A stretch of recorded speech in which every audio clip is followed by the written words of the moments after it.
What's going on, guys? My name is Wade with Tech Daily, and in this video, we're going to be comparing the new Google Pixel 5 to the Samsung Galaxy S20 FE. Now, I think this is a really interesting comparison because while both of these phones come in at the same price point, $699, Google's Pixel 5 is technically their flagship device this year, while Samsung's S20 FE is their, I guess, mid-range offering, the sort of lowest end S-series phone. So these devices definitely compete with one another, and if you're in the market for a new phone, I'm sure you're considering one of them, if not both. So in this video, I'm going to go over some of the things that are the same, all the things that are different, and hopefully by the end, this will help you decide if either device is right for you. Like I mentioned, both of these phones come in at that $699 price point, and with the Pixel 5, you have two color options to choose from, just black or this sort of sage color, which I actually really like. And this year, the Pixel 5 has just the one size and the one configuration option, with 8 gigs of RAM and 120 gigabytes of storage. The S20 FE is actually available in like half a dozen colors. This is their Cloud Mint, and depending on where in the world you're located, you might be able to get this device with either 6 or 8 gigs of RAM and either 128 or 256 gigabytes of storage. I'll go a bit more in depth with the specs and performance in just a minute, but if you're interested in doing some comparison shopping of your own, I'll leave some links down below in the video description to where you can get these phones at their cheapest current prices. So be sure to check down there so you don't miss out on any good deals. Physically, it's pretty obvious that these two devices are very different, and really, I think they are going to appeal to different groups of people. The new Pixel 5 is a 6-inch device, which is actually relatively small by 2020 standards. The S20 FE, on the other hand, comes in at 6.5 inches, making it one of the larger devices currently available overall. With this difference, I think the Pixel 5 is going to appeal to folks who want a smaller, more comfortable phone for one-handed use and that fits comfortably in a pocket or bag. The S20 FE, of course, is definitely for people who want as big of a screen as possible for the money, and while you have a ton of real estate to work with, obviously, it may not be as comfortable or convenient. Both phones do have a very modern design with minimal bezels all around and a hole punch camera cut out towards the top. The bottom border is a little larger on the S20 FE, I think, and the selfie cameras are placed differently on both devices, with the Pixel 5 having maybe a larger front camera in comparison. But both those slight differences I don't think are too important. What is worth noting, though, is that across the front, the Pixel 5's display is covered in the newer, stronger Gorilla Glass 6, while the S20 FE has Gorilla Glass 3 covering it. So in theory, the Pixel 5 should be stronger and more durable in the event of a drop. Around back, it may not be obvious at first, but these two phones are made from different materials. The Pixel 5 rocks an all-metal body and frame, consisting of recycled aluminum and covered in a thin but noticeable textured coating, while the S20 FE has a smooth, matte plastic rear cover and polished metal frame. I think what stands out most here is just the fact that the Pixel 5 doesn't necessarily feel like it's made from metal due to that coating, while the S20 FE may look more premium with its polished sides and edges. In the end, it's just going to be a matter of personal preference. Most importantly, no matter what phone you choose, the material and build is basically irrelevant since both these devices offer the same set of additional features. They each have wireless charging as well as a reverse wireless charging power share feature, and they are both IP68 water and dust resistant. Taking a look around at everything else, on the left side of the Pixel 5 towards the bottom, you'll find its SIM card tray. Unfortunately, you do not have expandable storage with this phone, but up top on the S20 FE, you do get the SIM and SD card slot for expandable storage. On the right, there's the power button and volume buttons for both phones, and down below you'll find the USB-C port for charging, microphone, and one of 2 speakers. Both phones offer a dual speaker setup with the additional one in the earpiece, but you might be able to see that while the earpiece is an obvious sort of slit on the S20 FE, the earpiece and speaker on the Pixel 5 are completely under the front glass. Because of this, to me, I think the stereo speaker setup on the S20 FE does sound better, and here's a comparison so you can get an idea.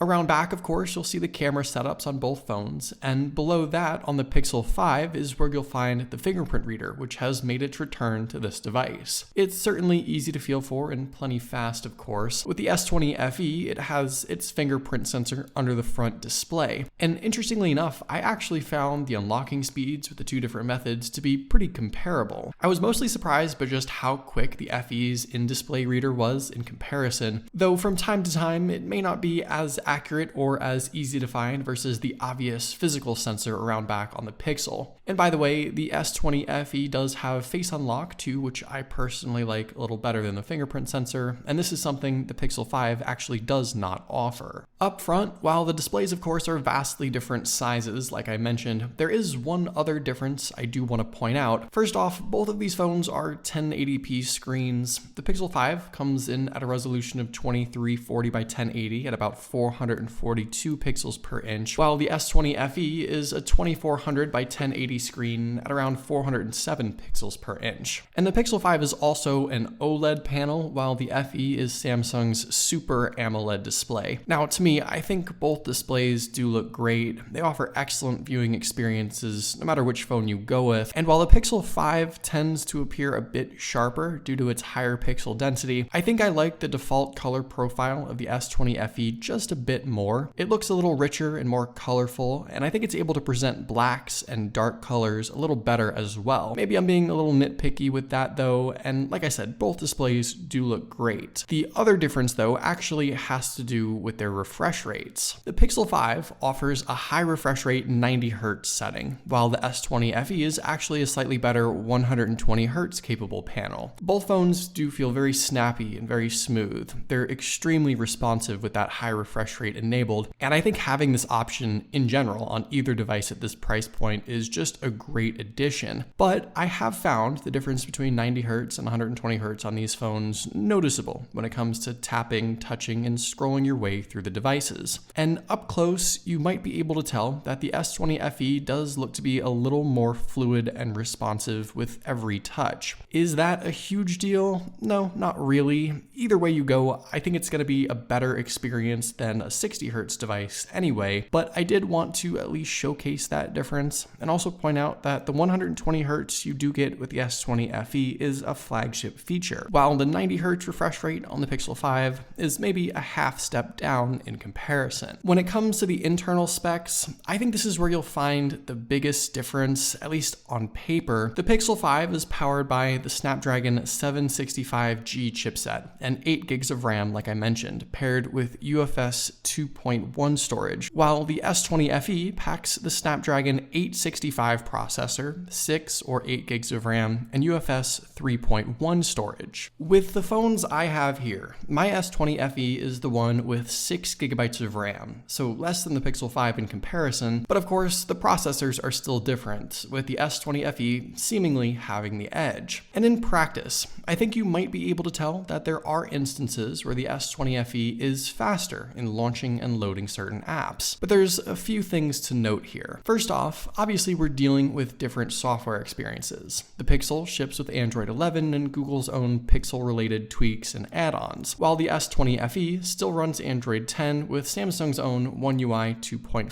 update. And I think you'll just have to decide which sort of software experience you like more. For me, I've always been a fan of how well optimized the Pixels are, but Samsung has done an amazing job this year with their latest One UI offerings. In addition to that consideration, I think you'll sort of have to decide if the difference in processors is really that important to you too. You can sort of see that while the S20 FE is often faster in loading up certain apps, the difference seems to be just a matter of a second or two, if that. The Pixel 5 is just not that much slower, even as we start to load up more and more things. So in day-to-day use, I'm not sure you'd really notice a difference, but at the same time, with the prices equal, the S20 FE is the better processor. However, you may notice that with RAM management, the S20 with just 6 gigs does fall short compared to the Pixel's 8 gigs. This is something that surprised me actually, and I'm not sure if it strictly has to do with the less RAM or maybe the Pixel 5 and Android 11 offering better app management, but more often than not, the Pixel 5 is able to launch apps that have stayed running in the background, while the FE tends to need to reload some previously launched apps. To me, that is important, and I'd rather have the apps stay current and preloaded versus gaining a second in launch times. And unfortunately, I don't have an 8 gig model of the FE to test, so maybe it evens out a bit, but this is something I at least wanted to explain. Either way you go though, I don't necessarily think performance is as big of a deciding factor as people made it out to be. Both phones are plenty capable, but objectively, of course, the S20 FE does have a better processor for the same price as the Pixel. When it comes to battery capacity and longevity, there is also a difference here too. The Pixel 5 packs a 4080 mAh battery, while the FE has a 4500 mAh battery. But I actually haven't found that difference to be too drastic, because the FE is running at 120 Hz. It's going to be more of a battery hog versus the 90 Hz mode on the Pixel, and the FE also has the bigger display, of course, which will require more power. Furthermore, the S20 FE, for whatever reason, ships with Samsung's smaller, older power brick, even though this phone supports up to 25 watt fast charging. The Pixel 5 ships with an 18 watt brick, but doesn't support anything faster than that with charging. So I guess with all of that stuff being considered, it's sort of a draw, but plenty worth thinking about there. Finally, when it comes to the cameras, we're really dealing with a bunch of differences here too. First off, with the hardware, the Pixel 5 offers a dual camera setup with a 12.2 megapixel main lens, which we've seen on previous Pixel devices, along with a new 16 megapixel ultra-wide lens. On the S20 FE around back, its triple lens setup consists of a 12 megapixel main shooter, 8 megapixel telephoto lens, and a 12 megapixel ultra-wide. And up front, the Pixel 5's selfie camera is the same 8 megapixel lens we've had for a while the S20 FE's is a 32 megapixel shooter. Now, specs are not everything, of course. Megapixels don't really tell the whole story, and when it comes to capabilities and shooting modes, there are some more important differences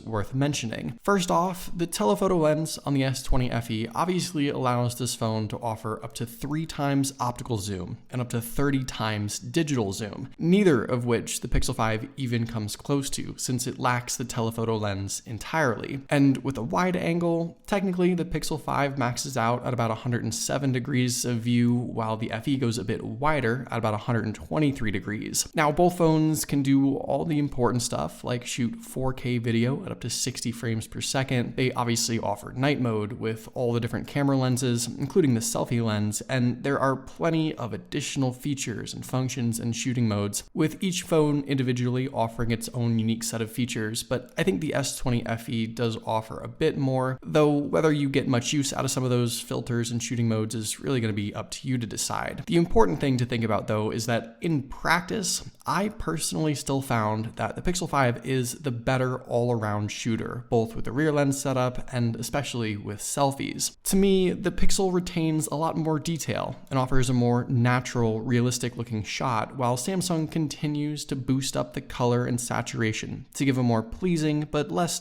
honest view of the scene. And I will have a dedicated camera comparison video up here shortly with these phones to really see the differences, but I still think that if camera capabilities are really important to you, there's no doubt that the Pixel still reigns supreme. So all in all, I actually do think this is a really competitive comparison, with both phones offering some really unique things. The S20 FE is easily one of the best all-around value smartphones right now, and in a way, it's essentially a flagship S20 with very few compromises. However, the Pixel 5 still offers a lot with Google's own software experience and the best camera setup overall, though that processor still does fall short. But what do you guys think? Which phone would you prefer? Let me know in the comments down below. I'd love to know your thoughts, of course. Hopefully you guys did enjoy this video though. Be sure to follow Tech Daily on Twitter and subscribe to the Tech Daily YouTube channel if you haven't already, and I'll see you guys later.